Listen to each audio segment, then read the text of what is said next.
Kajian Ustadz Danu. Bismillahirrahmanirrahim.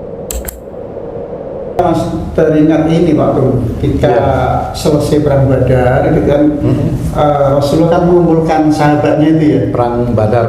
Selesai itu kemudian beliau bilang bahwa kita sudah selesai perang yang besar, tapi masih ada perang yang lebih besar lagi yang menunggu, yakni perang melawan hawa nafsu gitu ya. Itu senjatanya apa Pak Haji, melawan hawa nafsu itu? Tangan kosong atau pakai senjata itu?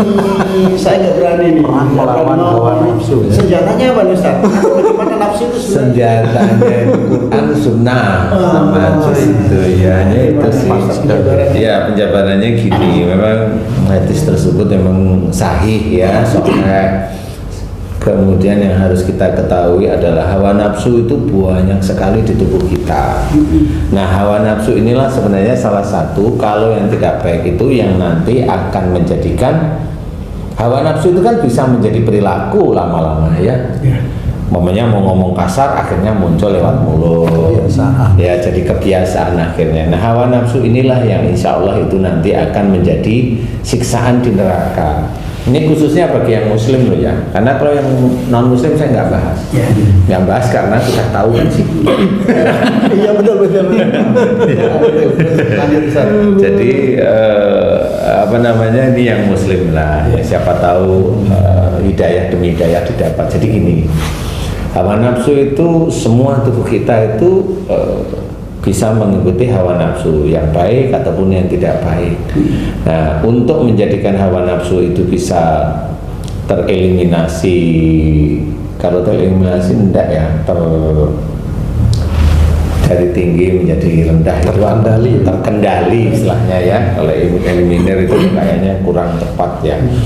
Terkendali lah, itu sebenarnya adalah memang banyak sekali sekolah-sekolah belajar agama, banyak pesantren banyak, itu menuntut ilmunya. Nah, untuk yang mengendalikan hawa nafsu ini tidak masuk di menuntut ilmu saja. Ilmu itu dari mana? Dari mulai yang SD-nya, SMP-nya, atau SMA-nya, aliyahnya, atau universitasnya, bukan di titik ilmunya. Walaupun dia itu S1, S2 maupun S3-nya agama, tetapi kalau hanya ilmu itu baru dititipi ilmu oleh Allah Ta'ala. Dititipi ilmu. Jadi nafsu itu di kita sendiri, siapapun itu belum bisa mengamalkan nafsu di tubuh kita. Nafsu yang ada di kita belum tentu bisa mengamalkan ilmu yang dititipkan oleh Allah Ta'ala kepada kita. Nah, aplikasinya inilah yang kita ketahui, ini namanya pengendalian hawa nafsu. Nafsu kita mencoba kita kendalikan. Walaupun nafsu kita itu baik atau mutmainah, tetapi kalau itu penuh dengan nafsu yang ingin menang, ingin menonjol, tetap itu nanti ada kriteria yang kurang baik. Contoh mamanya, kita ingin menghafal Quran, boleh kan, baik itu ya. Banyak para ustaz menceritakan kalau membaca Quran itu pahalanya 10 lah ya, mau satu huruf, satu kata, satu ayat itu Alif Lam Mim bukan satu tapi tiga. Jadi 30 kebaikan atau 30 pahala itu insya Allah sudah benar. Cuma pada saat kita itu sudah tahu, kemudian membaca, kemudian kita hafal, yang harus kita belajar nafsunya adalah nafsu untuk ujub atau riya. Itu belajar hawa nafsu untuk mengendalikan kepandaian kita yang disisipi oleh setan itu untuk ujub atau riya kepada orang lain. Nah, itu mengendalikan hawa nafsu sehingga pada saat dititipi oleh ilmu, hafal Qur'annya, jago dalam menafsirkan, kemudian kalau ujub itu ada, riya itu ada, bahkan sombong itu ada, selesai. Jadi pahalanya yang 10 pahala itu bisa habis semuanya, dan ini merugi kita. Atau bisa minus ya? Bisa minus ya. Kalau ketambahan yang lain-lainnya itu habis, itu kan karena nggak pernah tobat. Jadi tobat itu biasanya tetap itu, tobat itu juga pengendalian hawa nafsu loh Ji. Kenapa? Biasanya orang itu untuk suruh minta maaf itu gengsi. Nah, itu kan nafsu gengsi sebenarnya. Nah, itu kalau seseorang tobat itu sudah dianggap oleh takwa oleh Allah Ta'ala. tobatnya. Makanya wasyari'u ila maghfiratin min rabbikum wa jannatin arduha samawati wal ard uiddat lil muttaqin. Nah, sebenarnya minta maaf, bersegera memohon ampunan kepada Allah Ta'ala, meminta maaf, ini sebenarnya unsur takwa juga. Jadi banyak sekali teman-teman dakwah, para ustaz, para kiai itu menyediakan kalau rezekimu kurang, nggak bisa dicari, kamu banyak dosa, banyak mohon ampun kepada Allah Ta'ala. Kalau kamu anakmu gini, kamu dulu sebelum anak kamu lahir kamu banyak salah dan dosa kepada Allah, minta ampun. Istilahnya taubat seseorang atau mohon ampun itu memang benar bisa menjadi salah satu banyak tujuan, bukan salah satu, banyak tujuan sebenarnya. Makanya Rasul itu memohon ampun itu minimum 70 kali setiap hari. Jadi bukan hitungan 70 kalinya. Rasulullah Muhammad SAW itu pun orang yang terpilih yang tidak ada salah, masuk lah istilahnya, itu aja sampai 70 kali. Apalagi kita itu saudaranya Rasul, bukan temennya juga bukan. Kalau umatnya ya umat lah ya umatnya Rasul ya, kita yang mengaku umat ya. Kan kita yang mengaku umat Rasul ya. Tetapi kadang-kadang perilaku kita itu tidak mencerminkan kita umatnya Rasul ya. Emosional ya, kalau kita ini khususnya yang tahu bab-bab agama nih, ini emosionalnya kadang tidak terlatih istilahnya. Jadi salah satu perang terhadap hawa nafsu itu nggak terjadi. Padahal itu untuk diri kita. Umpamanya kita disuruh menilai orang lain itu memang salah. Ya, di satu titik itu salah. Umpamanya di medsos tuh ngomongnya itu kocar kacir sehingga kita sendiri mendengarkan itu gatal telinga kita dan gatal hati kita itu untuk maunya gitu ya. Tetapi kan orang yang seperti itu kenapa masih dihidupkan oleh Allah Ta'ala? Karena dia penguji kita. Wa ja'alna ba'dakum li ba'din fitnatan atasfirun. Dan Allah ini menciptakan kita ujian bagi yang lainnya. Apakah kita itu sabar? Nah, ayat ini bukan hanya ganjel mata saja. Lu ya kan sampai hafal ayatnya, kecil ringan, jangan jadi ganjel mata, maksudnya hafal aja, buktiin kalau kita itu taat kepada Allah Ta'ala sehingga ngerti bahwa Haji Hasan itu penguji saya, Haji C penguji saya, Tung penguji saya. Umpamanya yang netizen teman-teman taklimnya kita itu penguji saya, gimana nggak menjadi penguji saya? Satu, kalau yang ngomongnya kacau penguji saya senyum-senyum aja. Namanya hidayah itu susah. Untuk mendapatkan hidayah kan memang butuh aksi, butuh aplikasi. Kemudian yang netizen yang lain kadang-kadang bisa membanggakan hati saya, itu kan juga nafsu saya yang istilahnya itu kalau beliau tulus, tapi bagi saya bisa aja itu merusak saya. Apa yang disampaikan dengan memuji barangkali atau bersyukur barangkali atau itu bisa merusak saya. Setan itu ada dalam hati saya. Tidak boleh, tetap saya akan menjawab. Namanya saya pas melihat walillahil hamd, istilahnya itu yang terbaik hanya milik Allah. Yang harus kita syukuri, yang suci, yang tinggi itu hanya milik Allah sebenarnya. Makanya itu nafsu, tetap nafsu, walaupun sesuatu itu dari sesuatu yang baik, tetapi bagi kita setan itu masih ada. Tetap harus menjawab, oh ya Allah yang maha suci, Allah yang memang harus dipuji seperti itu.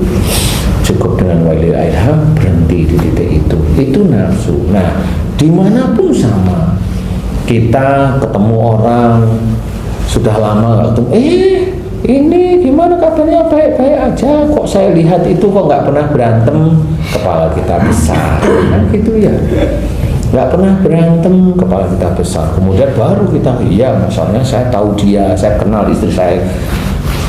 Kalau menjawab seperti itu, dirinya adalah Tuhan. jarang sekali menjawab, ya alhamdulillah masih dilindungi oleh Allah Ta'ala. Itu jawaban itu harusnya seperti itu ya.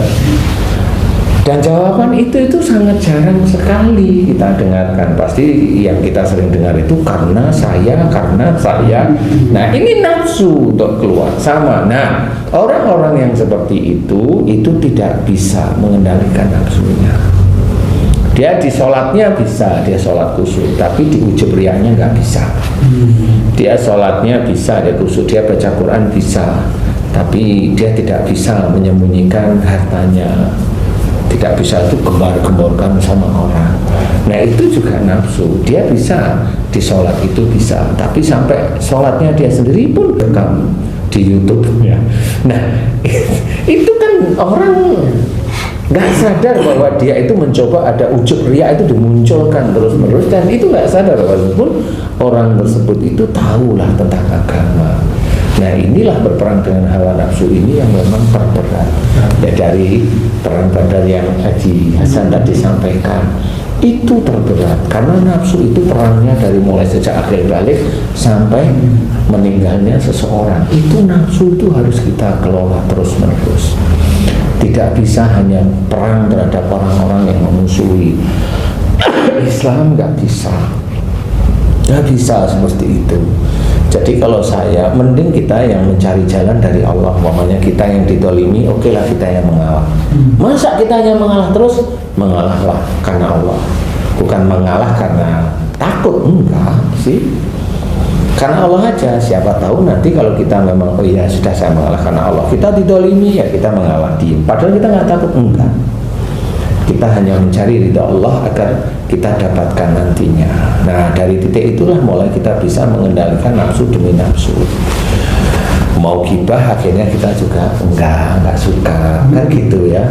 Mau mencari kesalahan orang lain enggak mau kan gitu. Kenapa? Nah banyak taklim itu yang menjelek-jelekan saudaranya sendiri, banyak yang seperti itu.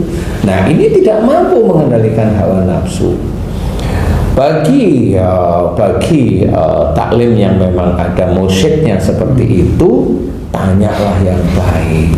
Jangan mengajarkan mencari kejelekan orang lain untuk diajarkan ke sini Ustaz. Monggo silahkan, boleh kok. Tapi kalau Ustadznya itu tersinggung, ya sudah tahu berarti Ustadznya memang nggak bisa nafsu. Kalau yang seperti itu jeleknya hilangkan. Tapi kalau ini bisa menjadikan taklim itu rusak, nggak usah Ustadz yang seperti itu dipakai. Kan seperti itu ya. Sehingga nafsu-nafsu yang lain termasuk bicara itu harus dikendalikan, kalimat itu harus dikendalikan. Kalimat umpamanya kalau kita ngaji melakukan kamu, anda, you itu kalimat yang dia mikirnya dia itu paling hebat dan paling benar.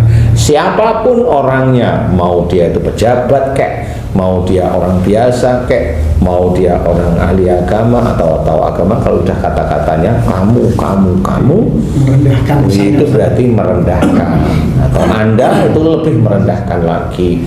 Belajarlah untuk tidak seperti itu. Karena apa? Kalimat-kalimat baik itu kita sering kok mendengarkan dari Rasul yang tidak merendahkan orang lain. Nah kita harus belajar. Kita itu sering bersolawat atas Nabi, tetapi kita perilaku Nabi kita tidak contoh. Nah itu kan sebenarnya kita semaunya sendiri akhirnya lah. Apa yang kita kerjakan, apa yang kita pelajari dari Quran, dari Sunnah yang kita kerjakan setiap hari, kalau akhlak-akhlak Rasulullah tidak kita terapkan sehari-hari, kembang lambe aja ya. Iya hanya penghias bibir aja akhirnya. Pemanis bibir ya. Pemanis bibir. Nah ini yang harus kita sadari itu. Jadi nafsu ini sangat banyak sekali, apalagi mencuri sudah jangan dilakukan, merampok sudah jangan dilakukan ya, apapun sebenarnya. Jadi kita harus belajar karena yang kita harus ketahui itu yang mulia di hadapan Allah bagi bagi orang-orang muslim itu adalah ketakwaan. Inna akramakum indallahi atqakum itu sudah dijelaskan. Jadi di sini tidak memperlihatkan bangsa, tidak memperlihatkan bangsa. Jadi kalau ada orang yang dia merasa itu hebat, benar, tidak punya dosa, selesai dia di titik itu. Dia selesai di titik itu. Alhamdulillah.